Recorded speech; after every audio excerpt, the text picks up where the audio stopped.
Oscino Fly, back with another review, and this time we are reviewing Eminem's Music to Be Murdered By Side B. Y'all know him.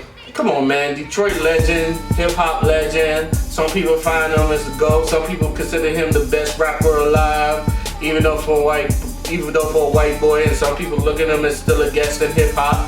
No matter how you look at him, Eminem has been around since the 90s. So the man has garnered some respect, whether you like him or not, whether you're like Lord Jamar or you're like most people, like Eminem is the GOAT.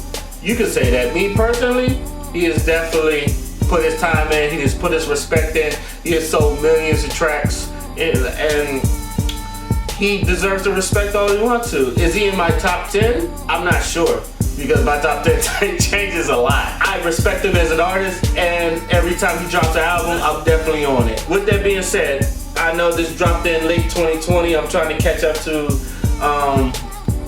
most of the reviews. So, what do I think of Music to Be Murdered by Side B? Just kidding. I like music. I like Music to Be Murdered by, but I'm glad he split this in two sides, because the whole thing comes down to like 36 tracks, and I'm not listening to fucking 36 songs. Now, I don't know about y'all, but I use YouTube Music, and like it got both albums.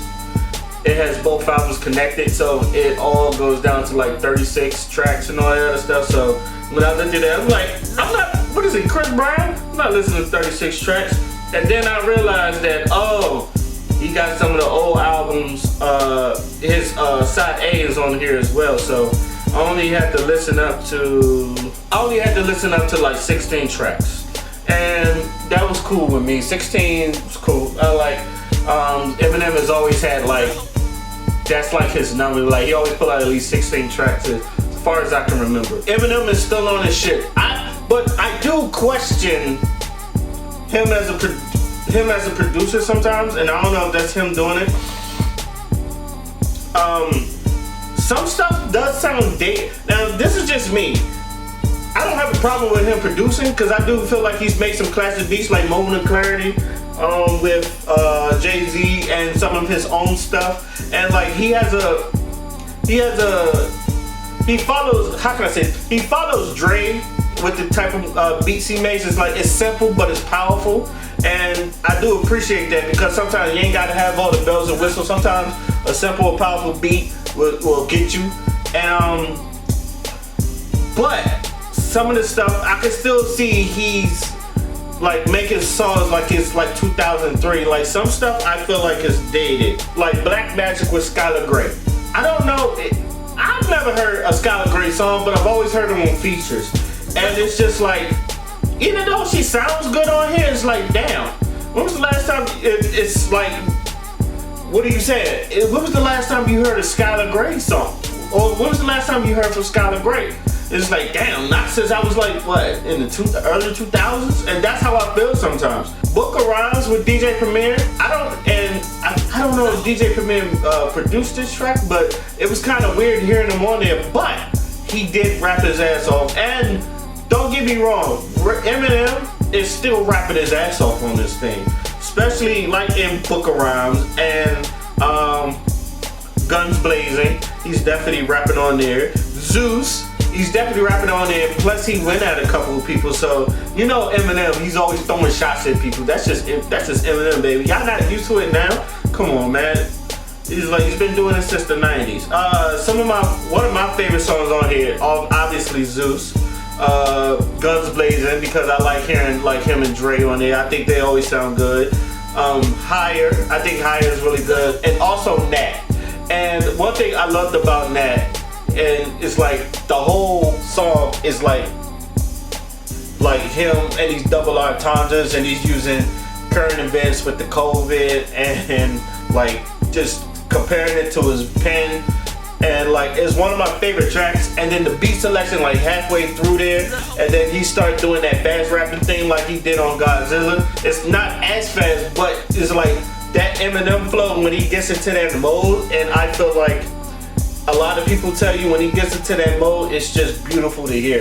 Like Godzilla, when he rapped that goddamn fast, I was like, whoa, slow down him. And here, he doesn't rap as fast as he does on Godzilla, but that flow, I don't know how many times I just rewind that second half. Even though the first half, like, he had some double entendres and shit, and he was rapping his ass off, that second half of that, and with the beat selection change and all that stuff, and then he start gradually flowing into that fast flow, mwah, I fucking love it. And like, I remember like rewinding it so many fucking times just to hear that flow, just gradually get there.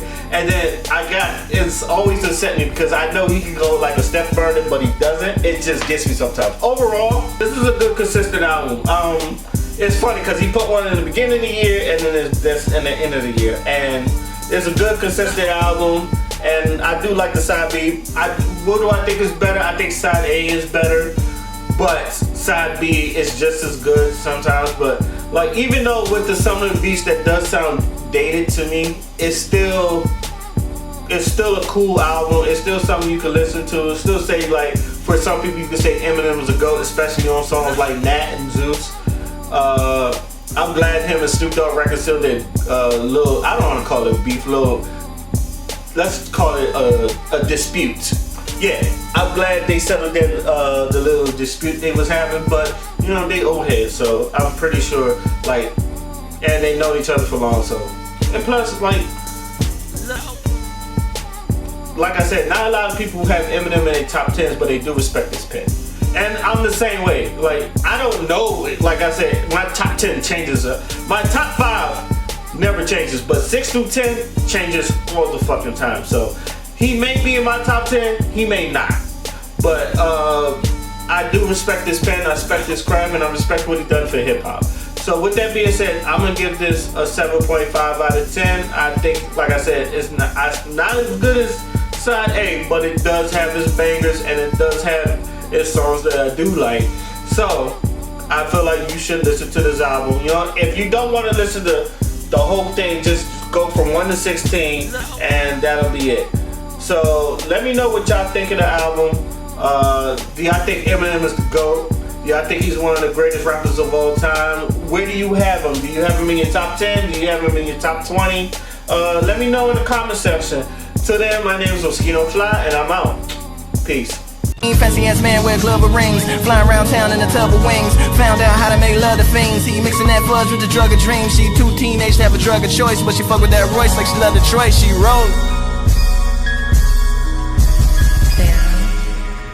Pharaoh. Aha!